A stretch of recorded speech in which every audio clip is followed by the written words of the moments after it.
Welcome. Hi, this is Ida Reis, Certified Divorce Lending Professional. And this interview is part of the Divorce Literacy Series from the Divorce Lending Association. And today I would like to welcome Gauri Bayoumi, and she's a family law attorney. Welcome, Gauri. Thanks, Ida. Thanks for having me.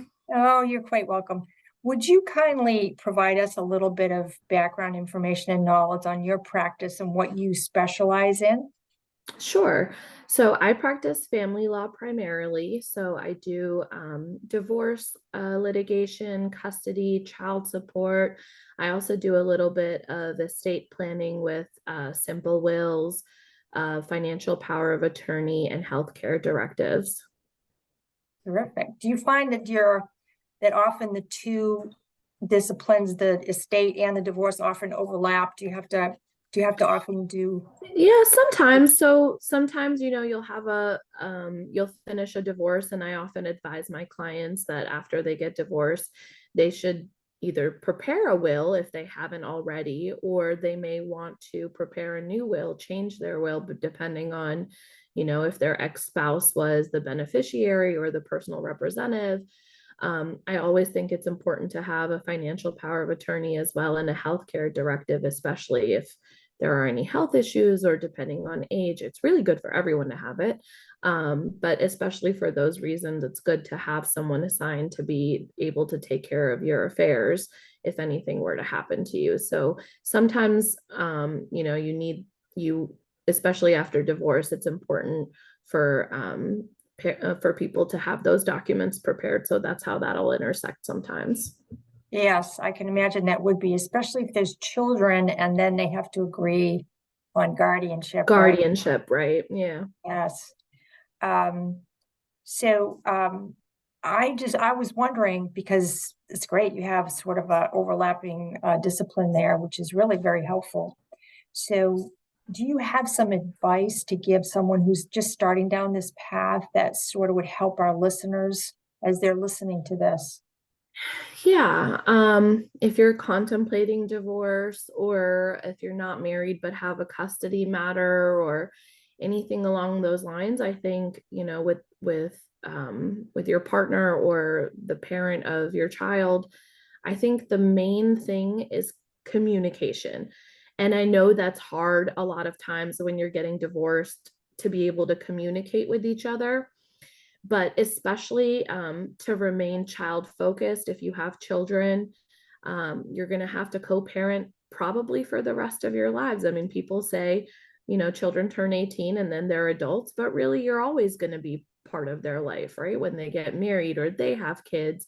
And so you're going to have to learn to communicate in some aspect with your partner, or your ex-partner, or the parent of the child. um, and even going through the divorce process, the communication is really easy, because the more that you can communicate with each other and try to work out and resolve through each other, the less attorney's fees you'll rack up, the less animosity there's going to be. So while it's often difficult in these situations to communicate effectively with your partner, it's, I think, one of the most important things. And people A lot of people will say, I want to have my day in court, I want a judge to decide. But do you really want a stranger to listen to you for a few hours and make a decision on what happens with your family? Or would you rather make a decision with, someone who knows your family, that partner? And communication is a huge piece of that.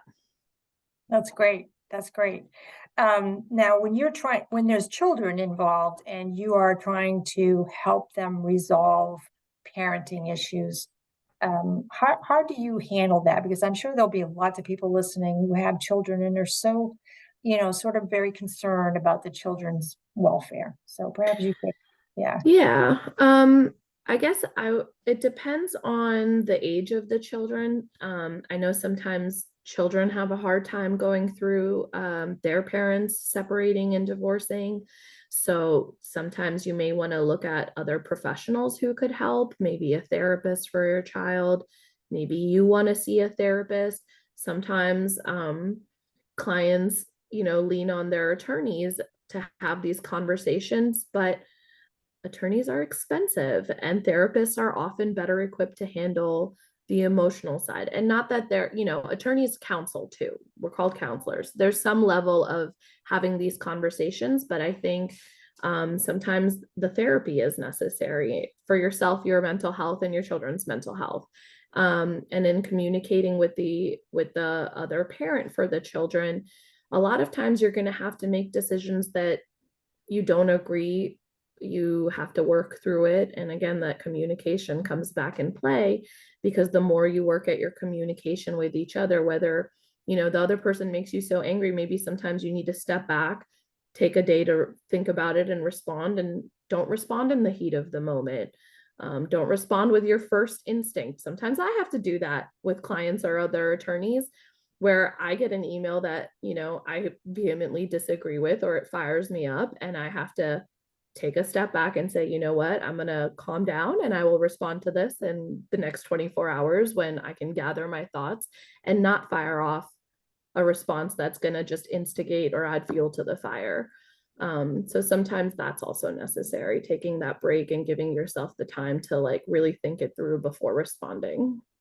Yes. So oftentimes the emotion can sort of take over. Um, Absolutely. And family law yeah. is very emotional. There's a huge emotional component to it that's not always there in other fields of the law. So it's definitely a more difficult and challenging type of field to practice. Yes. Now, when you send them to mental, I don't want to say mental, it's kind of the health therapist sort of thing. Um, do they often help with like a plan to help them with the children, all that kind of thing? Or do you sort of take some information from them, what the client tells you? Or is it a team concept? How do you work with that? It's generally not a team concept, because mental health, your conversations are privileged. So oftentimes I'm not working with therapists directly. Now, if there's a best interest attorney involved, which is an attorney that represents the children in the divorce, and I'm a best interest attorney also myself, then you have sometimes more communication with the therapists. Or if you're doing a collaborative divorce, then you might have a divorce coach, or another mental health professional that you've brought onto the team. So in those areas, there is some overlap and some communication, but for the most part, um, if a child is seeing a therapist, to even have any of that information admitted, you have to get another attorney to assess and waive that privilege. So, those conversations are privileged and not generally brought into a divorce. Yeah, I'm sure that our listeners are going to be very relieved to hear that.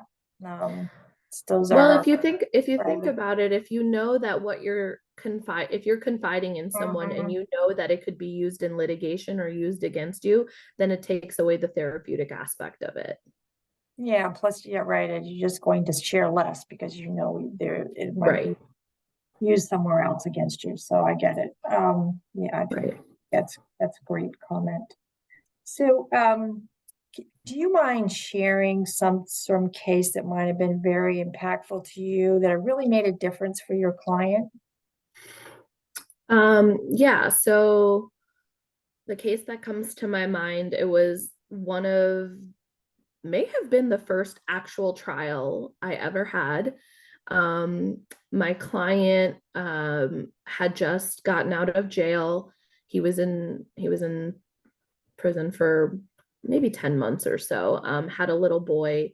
Mom had substance abuse issues. She was not really involved while the my client was in prison. The child was staying with the maternal grandparents. He got out, and he was on probation. He got out and he wanted to have his custody back and have visitation with his son. And the maternal grandparents filed for custody, and they didn't really want him involved in the child's life at all. And they were pretty difficult about it, because he also had some substance abuse issues in the past. He was clean now, and he had worked very hard to get clean, and he was really rehabilitating his life. Um, and it was a 2-day trial, my very first one. And while he didn't end up getting custody, you know, based on the factors and other things, the court felt that the grandparents should have custody. He did get ordered a significant amount of time for visitation and equal holidays and all kinds of stuff that was really important to him. So he may not have won in the traditional sense, but he was super grateful and he was getting time with his son again, and he could start to rebuild that relationship. And that was really meaningful. Yes, that does sound meaningful. Yes. Okay, well, I can't tell you how much I appreciate your valuable time. Let me ask you one more thing. Do you have any Sure. final thoughts that you'd like to convey to our listeners? Um, I think if you find yourself in the position of contemplating divorce or custody, I know attorneys are expensive, but more, more often than not, they do want to help and make sure that you get the best outcome for yourself. At least consult with an attorney, find out what your rights are. You are going to find all kinds of conflicting information on Google. And while researching is definitely a good resource, there's great resources out there.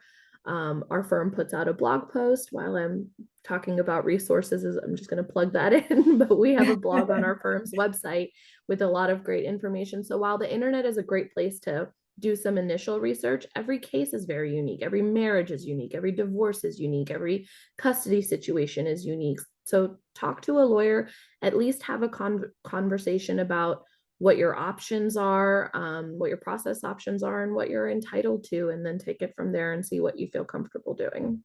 That's great. So mentioning websites, would you kindly give us your web address and any other contact information for you? Absolutely. So I work at Weinberg and Schwartz. You can go to www.wsfamilylaw.com, and our office phone number is 410-997-0203.